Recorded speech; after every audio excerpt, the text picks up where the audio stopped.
پھر آگے غور کرنے کی بات یہ ہے کہ اللہ تعالیٰ نے سارے کا سارا مال ہم سے نہیں مانگا ہے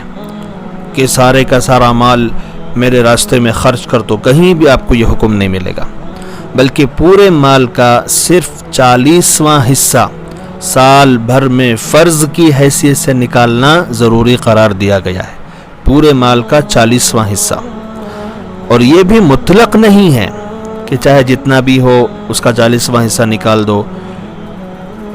50,000 ہوں، 1 لاکھ ہو، 2 لاکھ ہوں، 2 کروڑ ہوں، چاہے جتنا بھی ہو، کم ہو یا زیادہ ہو، مطلق نہیں ہے،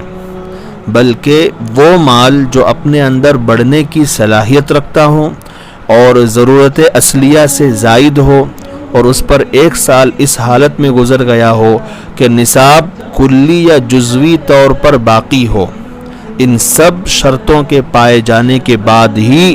زکوٰۃ کی ادائیگی لازم ہوتی ہے۔ اگر اللہ تعالیٰ چاہتا تو 50% یا اس سے زیادہ بھی زکوٰۃ فرض کر سکتا تھا، اور مال آتے ہی وجوب کا حکم دیا جا سکتا تھا کہ جیسے ہی تمہارے پاس مال آ جاوے ویسے ہی خرچ کر دو، مگر یہ بھی اس کا محض فضل و انعام ہے کہ اس نے تمام ممکنہ سہولتوں کے ساتھ صرف 40 روپے میں 1 روپیہ مثال کے طور پر زکوٰۃ کے طور پر فرض فرمایا ہے۔ اس انعام کے باوجود بھی کوئی شخص زکوٰۃ نکالنے میں کوتاہی کرے، تغافل برتے، تو اس سے بڑا نعمت خداوندی کا ناشکرہ کوئی نہیں ہو سکتا۔ الغرض یہ چند ارشادات ہیں اور چند اشارات ہیں جن سے اندازہ لگایا جا سکتا ہے کہ زکوٰۃ و صدقہ ہمارے لیے کتنی بڑی رحمت کی چیز ہے، اور جس کو اللہ تعالیٰ نے نصاب کا مالک بنا رکھا ہے اس کے ساتھ کتنے فضل عظیم کا معاملہ فرمایا ہے۔ اس کے باوجود بھی اگر ہم زکوٰۃ ادا کرتے وقت اور صدقہ دیتے وقت اپنے دل میں تنگی محسوس کریں اور بخل محسوس کریں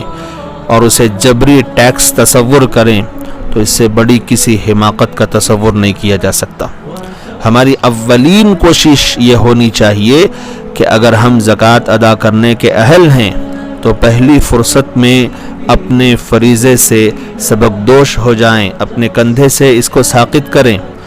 اور اس فرض کی انجام دہی میں قطعاً تغافل اور ٹال مٹول سے کام نہ لیں، ہرگز ٹال مٹول کرنے کی کوشش بھی نہ کریں۔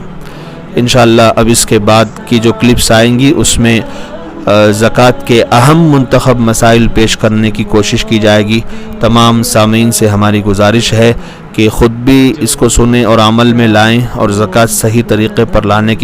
نکالنے کی کوشش کریں، اور زیادہ سے زیادہ شیئر کر کے دوسرے مسلمانوں تک بھی پہنچائیں تاکہ سب کی زکوٰۃیں بر وقت صحیح اندازے پر نکلیں اور اس کے بعد غربا کی، مساکین کی، یتیموں کی کفالت ہو سکے۔ اللہ تعالیٰ سب کی زکوٰتوں کو قبول فرمائے۔